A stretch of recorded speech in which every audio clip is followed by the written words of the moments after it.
Chapter 13, the final chapter of Triplanetary. Triplanetary, by E. E. Smith. Chapter 13, the meeting of the giants. "Check your blast, Fred. I think I hear something trying to come through," Cleveland called out sharply. For days the Boise had torn through the illimitable reaches of empty space, and now the long vigil of the keen-eyed listeners was to be ended. Rodebush cut off his power, and through the deafening roar of tube noise an almost inaudible voice made itself heard. "All the help you can give us. Samms, Cleveland, Rodebush, anybody of Triplanetary who can hear me, listen. This is Costigan, with Miss Marsden and Captain Bradley, heading for where we think the sun is, from right ascension about 6 hours, declination about plus 14 degrees. Distance unknown, but probably hundreds of light years. Trace my call. One Nevian ship is overhauling us slowly, another is coming toward us from the sun. We may or may not be able to dodge it, but we need all the help you can give us. Samms, Rodebush, Cleveland, anybody of Triplanetary." Endlessly the faint voice went on, but Rodebush and Cleveland were no longer listening. Sensitive ultraloops had been swung, and along the indicated line shot Triplanetary's super ship at a velocity which she had never before even approached, the utterly incomprehensible, almost incalculable velocity attained by inertialess matter, driven through an almost perfect vacuum by the Boise's maximum projector blast, a blast which would lift her stupendous normal tonnage against a gravity 5 times that of Earth's. At the full frightful measure of that velocity, the super ship literally annihilated distance, while ahead of her the furiously driven but scarcely faster spy ray beam tore on in quest of the 3 Terrestrials who were calling for help. "Got any idea how fast we're going?" Rodebush demanded, glancing up for an instant from the observation plate. "We should be able to see him, since we could hear him, and our range is certainly as great as anything he can have." "No. Can't figure velocity without any reliable data on how many atoms of matter exist per cubic meter out here." Cleveland was staring at the calculator. "It's constant, of course, at the value at which the friction of the medium is equal to our thrust. Incidentally, we can't hold it long. We're running a temperature, which shows that we're stepping along faster than anybody ever computed before. Taking Throckmorton's estimates, it figures somewhere near the order of magnitude of 10 to the 27th. Fast enough, anyway, so you'd better bend an eye on that plate. Even after you see him, you won't know anything about where he really is, because we don't know any of the velocities involved, our own, his, or that of the beam, and we may be right on top of him." "Or if we are outrunning the beam, we won't see him at all. That makes it nice piloting." "How are you going to handle things when we get there?" "Lock to them and take them aboard if we're in time. If not, if they are fighting already. There they are!" The picture of the speedster's control room flashed upon the plate, and Costigan's voice greeted them from the speaker. "Hello, fellows. Welcome to our city. Where are you?" "We don't know," Cleveland snapped back. "And we don't know where you are, either. Can't figure anything without data. I see you're still breathing air. Where are the Nevians? How much time we got yet?" "Not enough, I'm afraid. By the looks of things, they will be within range of us in a couple of hours, and you're so far away yet that it took our voices 4 minutes and about 50 seconds to make the round trip on the Ultra. Play that on your calculator, Lyman. You haven't even touched our detector screen yet. I'm mighty glad to have seen you fellows again, though, anyway." "A couple of hours!" In his relief, Cleveland almost shouted the words. "That's time to burn! We can be clear out of the galaxy in less than—" He broke off at a yell from Rodebush. "Broadcast, Conway, broadcast!" that worthy had cried as Costigan's image had disappeared utterly from his plate. Now he cut off the Boise's power, stopping her instantaneously in mid-space, but the connection had been broken. Costigan could not possibly have heard the orders to change his beam signal to a broadcast, so that they could pick it up, nor would it have done any good if he had heard and had obeyed. So immeasurably great had been their velocity that they had flashed past the speedster without seeing it, even upon the ultraplates, and now they were unknown billions of miles beyond the fugitives they had come so far to help, far beyond the range of any possible broadcast. But Cleveland had understood instantly what had happened. He now had a little data upon which to work, and his fingers were flying over the keys of the calculator. "Backblast, maximum, 17 seconds," he directed, crisply. "Not exact, of course, but that'll put us close enough to find 'em with our detectors." Then, for the calculated 17 seconds, the super ship retraced her path, at the same awful speed with which she had come so far. The blast expired, and there, plainly limned upon the observation plates, was the Nevian speedster. "As a computer, you're good," Rodebush applauded. "So close that we can't use the neutralizers to catch him. If we use a dyne of driving force, we'll overshoot him 1,000,000 kilometers before I can snap the switches out." "And yet he's so far away and going so fast that if we keep our inertia on, it'll take all day at full drive to overtake him." Cleveland was frankly puzzled. "What to do? Shunt in a potentiometer?" "No, we don't need it." Rodebush turned to the transmitter. "Costigan, we're going to take hold of you with a very light tractor. Don't cut it." A tractor? Inertialess? Cleveland wondered. "Why not?" Rodebush launched the tractor, set at its absolute minimum of power, and threw in his master switches. While hundreds of thousands of miles separating the two vessels and the tractor beam were exerting the least effort of which it was capable, yet the super ship leaped toward the smaller craft at a pace which covered that distance in the twinkling of an eye. So rapidly were the objectives enlarging upon the plates that the automatic focusing devices could scarcely function rapidly enough to keep them in place. Cleveland flinched involuntarily, and seized his armrest in a spasmodic clutch as he watched this, the first inertialess space approach, and even Rodebush, who knew better than anyone else what to expect, held his breath and swallowed hard at the unbelievable rate at which the two vessels were rushing together. And if these two, who had rebuilt the space flyer, could hardly control themselves, what of the three in the speedster, who knew nothing whatever of the super ship's potentialities? Clio, staring into the plate with Costigan, uttered a piercing shriek as she sank her fingers into his shoulders. Bradley swore a mighty deep space oath and braced himself against certain annihilation. Costigan stared for an instant, unable to believe his eyes, then his hand darted to the contacts which would cut the beam. Too late. Before his flying fingers could reach the studs, the Boise was upon them, had struck them in direct central impact.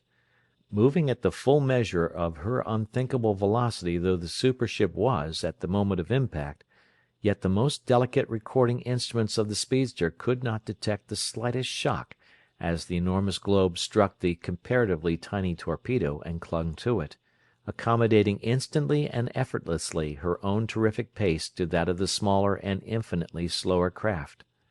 Clio sobbed in relief, and Costigan, one arm around her, sighed hugely. "Hey, you space fleas!" he cried. "Glad to see you and all that, but you might as well kill a man outright as scare him to death. So that's the super ship, huh? Some ship."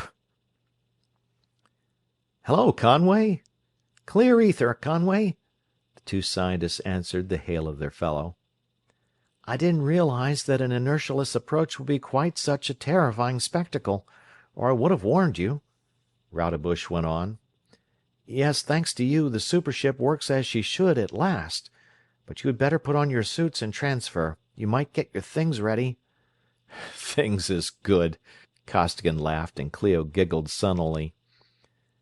"We've made so many transfers already that what you see us in is all we have," Bradley explained. "We'll bring ourselves, and we'll hurry. That Nevian is coming up fast." "Is there anything on this ship you fellows want?" Costigan asked. "There may be, but we haven't any locks big enough to let her inside, and we haven't time to study her now. You might leave her controls in neutral, so that Lyman can calculate her position if we should want her later on." "All right." The three armor-clad figures stepped into the Boise's open lock, the tractor beam was cut off, and the speedster flashed away from the now stationary super ship. Better let formalities go for a while. Captain Bradley interrupted the general introduction taking place. I was scared out of 9 years' growth when I saw you coming at us, and maybe I've still got the humps, but that Nevian is coming up fast, and if you don't already know it, I can tell you that he's no light cruiser. That's so, too, Costigan concurred. Have you fellows got enough stuff so that you think you can take him? You've got the legs on him anyway. You can certainly run if you want to. Run? Cleveland laughed. We have a bone of our own to pick with that ship.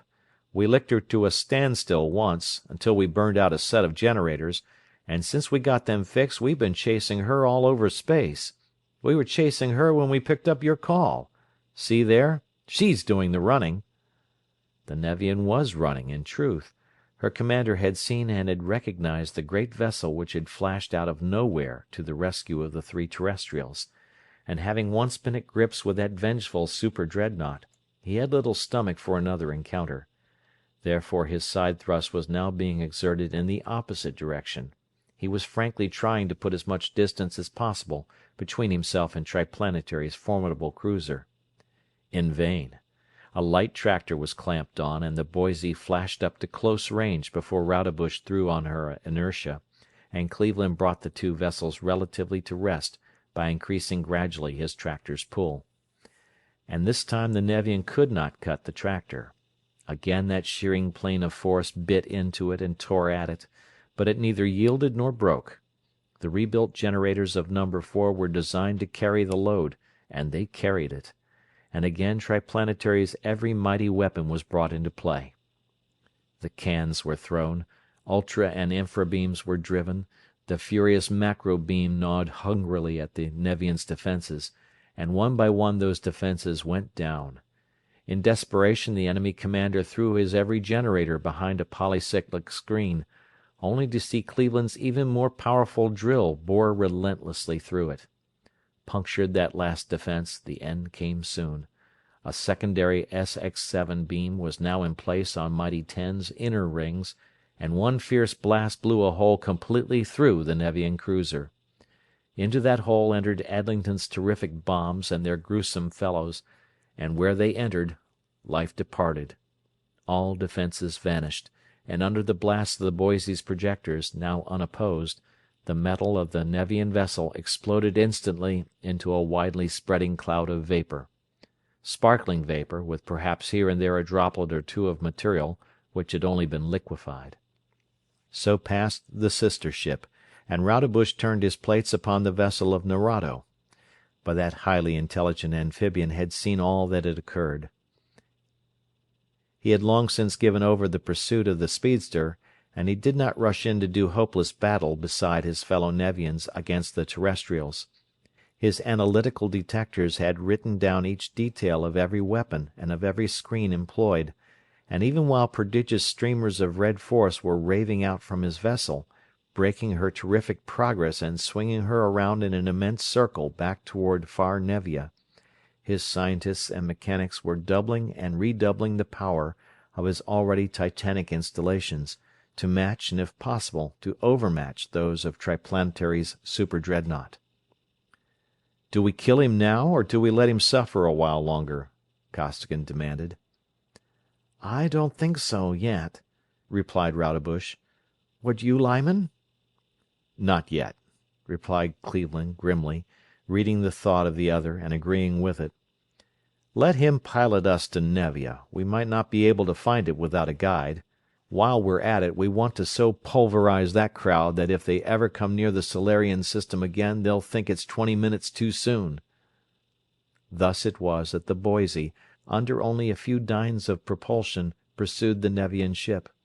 Apparently exerting every effort, she never came quite within range of the fleeing raider, yet never was she so far behind that the Nevian spaceship was not in clear register upon her observation plates. Nor was Nerado alone in strengthening his vessel.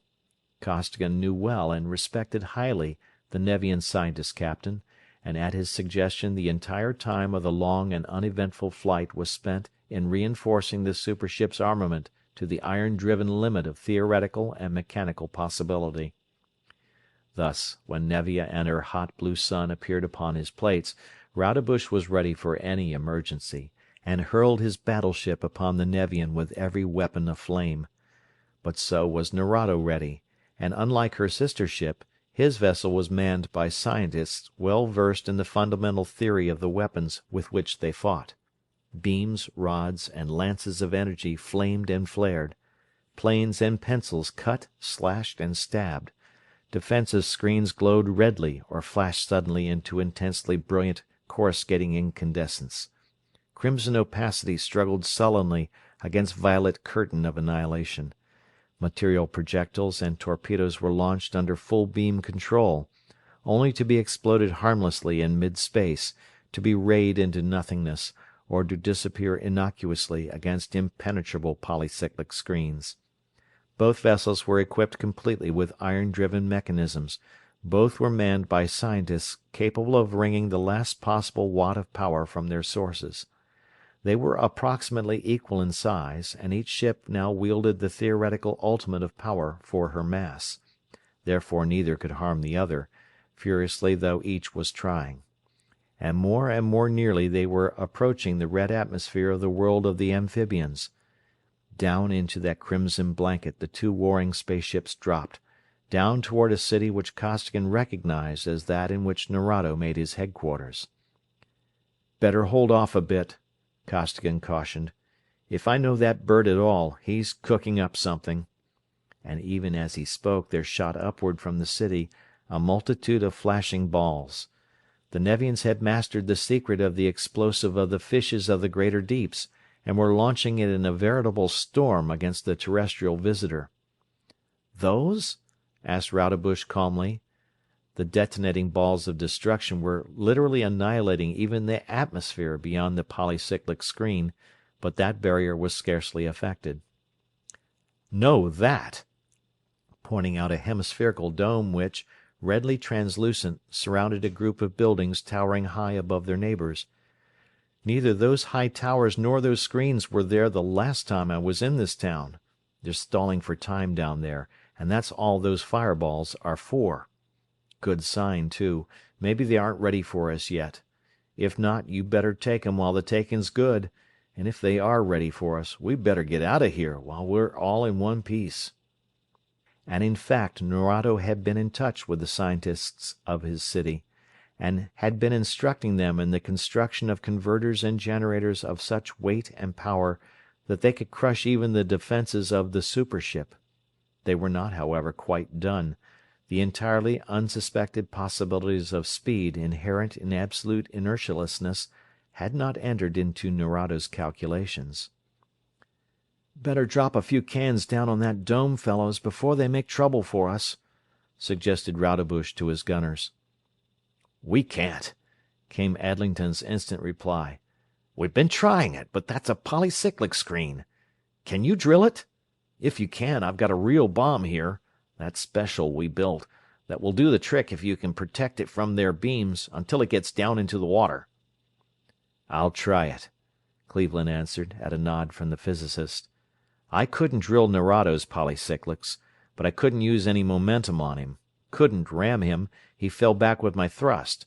But that screen down there can't back off, so maybe I can work on it.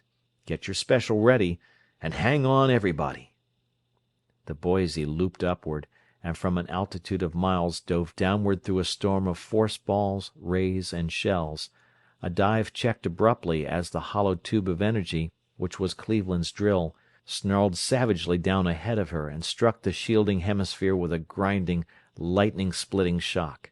As it struck, backed by all the enormous momentum of the plunging spaceship and driven by the full power of her mightiest generators, it bored in, clawing and gouging viciously through the tissue of that rigid and unyielding barrier of pure energy. Then, mighty drill and plunging mass against iron-driven wall, eye-tearing and furiously spectacular warfare was waged. Well it was for Triplanetary, that day, that its super ship carried ample supply of allotropic iron. Well it was that her originally gargantuan converters and generators had been doubled and quadrupled in power on the long Nevian way. for that oven-girdled fortress was powered to withstand any conceivable assault. But the Boise's power and momentum were now inconceivable, and every watt and every dyne was solidly behind that hellishly flaming, that voraciously tearing, that irresistibly ravening cylinder of energy incredible. Through the Nevian shield that cylinder gnawed its frightful way, and down its protecting length there drove Adlington's special bomb. Special it was indeed, so great of girth that it could barely pass through the central orifice of Ten's mighty projector, so heavily charged was sensitized atomic iron that its detonation upon any planet would not have been considered for an instant if that planet's integrity meant anything to its attackers. Down the shielding pipe of force the Special screamed under full propulsion, and beneath the surface of Nevia's ocean it plunged. "Cut!" yelled Adlington, and as the scintillating drill expired, the bomber snapped his detonating switch. For a moment the effect of the explosion seemed unimportant. A dull, low rumble was all that was to be heard of a concussion that jarred red Nevia to her very center, and all that could be seen was a slow heaving of the water. But that heaving did not cease. Slowly, so slowly it seemed to the observers now high in the heavens, the water rose up and parted, revealing a vast chasm blown deep into the ocean's rocky bed. Higher and higher the lazy mountains of water reared, effortlessly to pick up, to smash, to grind into fragments, and finally to toss aside every building, every structure, every scrap of material substance pertaining to the whole Nevian city. Flattened out, driven backwards for miles the tortured waters were urged, leaving exposed bare ground and broken rock where once had been the ocean's busy floor, while tremendous blasts of incandescent gas raved upward, buffeting even the enormous masses of the two spaceships, poised by their breathless crews so high above the site of the explosion. Then the displaced millions of tons of water rushed back into that newly rived pit, seeming to seek in that mad rush to make even more complete the already total destruction of the city. The raging torrents poured into that yawning cavern, filled it, and piled mountainously above it, receding and piling up again and again, causing tidal waves which swept a full half of Nevia's mighty, watery globe. The city forever silenced, Rodebush again directed his weapons upon Nerado's vessel. But the Nevian was no longer fighting. For the first time in that long and bitter engagement, not a Nevian beam was in operation. His screens, however, were as capable as ever, and after a few fruitless attempts to make an impression upon them, Rodebush cut off his own offensive and turned to Costigan. "What do you make of it, Conway? You know these people better than we do. What are they up to?" "I wish to talk to you," Nerado's voice came from the speaker, "and I could not do so while the beams were operating. You are, I now perceive, a much higher form of life than any of us had thought possible. A form perhaps as high in evolution as our own. It is a pity that we did not meet you when we first neared your planet, so that much life, both Tellurian and Nevian, might have been spared. But what is past cannot be recalled. As reasoning beings, however, you will see the futility of continuing a contest in which neither of us is capable of injuring the other. You may, of course, destroy more of our Nevian cities, in which case I should be compelled to go and destroy similarly upon your Earth. But to reasoning minds such a course of procedure is sheerest folly." Rodebush cut the communicator beam. "Does he mean it?" he demanded of Costigan. "It sounds reasonable, but—" "But fishy," broke in Cleveland. "Altogether too reasonable for a—" "Yes, he means it, every word of it," interrupted Costigan in turn. "That's the way they are, reasonable, passionless. Funny, they lack a lot of things we have, but they've got a lot of things that I wish more of us Tellurians had, too. Give me the plate. I'll talk for Triplanetary." And the beam was restored. "Captain Nerado," he greeted the Nevian commander, "having been with you and among your people, I know that you mean what you say, and that you speak for your race. Similarly, I believe that I can speak for the Triplanetary Council, the government of 3 of the planets of our solar system, in saying that there need be no more conflict between our peoples. I also was compelled by circumstances to do certain things which I now wish could be undone. But as you have said, the past is past. Our 2 races have much to gain from each other by friendly exchanges of materials and of ideas, while we can expect nothing except mutual extermination if we elect to continue this warfare. I offer you the friendship of Triplanetary. Will you release your screens and come aboard to sign a treaty? I will come. My screens are down. Rodebush likewise cut off his power, although somewhat apprehensively, and a Nevian lifeboat entered the main airlock of the Boise. Then, at a table in the control room of Triplanetary's first supership, there was written the first intersystemic treaty. Upon one side the 3 Nevians, amphibious, cone-headed, loop-necked, scale bodies, 4-legged things to us monstrosities; upon the other the 3 humans, air-breathing, round-headed, short-necked, smooth-bodied, 2-legged creatures equally monstrous to the fastidious Nevians. Yet each of these representatives, of 2 races so different, felt respect for the other race increase within him minute by minute as the conversation went on. The Nevians had destroyed Pittsburgh, but Adlington's bomb had blown an equally populous Nevian city out of existence. One Nevian vessel had wiped out an entire unit of Triplanetary's fleet, but Costigan, practically unaided, had depopulated one Nevian city and had seriously damaged another.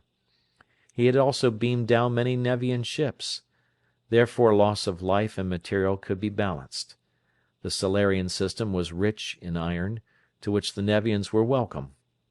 Red Nevia possessed abundant stores of substances upon which Earth were extremely rare and of vital importance. Therefore commerce was to be encouraged.